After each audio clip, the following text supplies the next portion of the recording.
အိမ်မှာတမင်စားရတာမကောင်းလို့အပြင်မှာဝယ်စားကြည့်တဲ့အခါဆိုင်ကရောင်းတဲ့တမင်နဲ့ဟင်းဟာ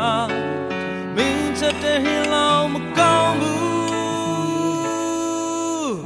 မင်းလောင်ကိုပေါ်ဘသူမှမကောင်းဘူးမင်းတယောက်ထဲသာကိုယ်တွေ့ကောင်းနိုင်ဆုံး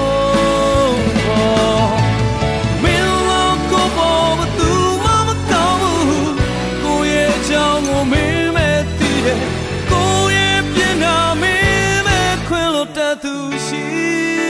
တယ်အိတ်ထဲမှာသုံးစရာပြတ်တော့ရွှေနဲ့ကကလေးချုပ်ခါပေါင်းတဲ့သုံးမိုးပေးတဲ့မင်းလို့ကိုယ်ပဲသူတို့လည်းမချီကြပါလားကွယ်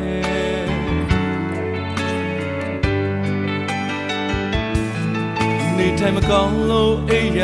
တဲ့မှာကိုတယောက်တည်းအားငယ်နေဝေယဝိဆာမလို့ကိုပေါ်ဘသူမှပြုစုမပေးဘူး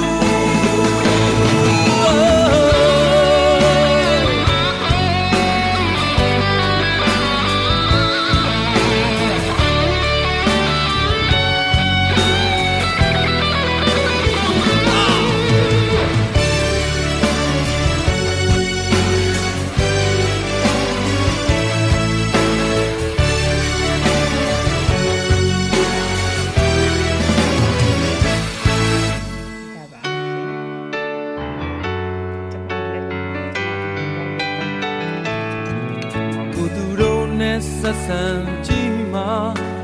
လုံးလုံးနောင်တ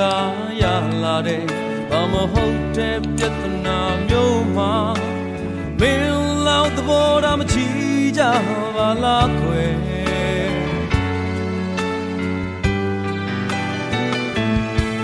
အိမ်မှာတမင်စားရတာမကောင်းလို့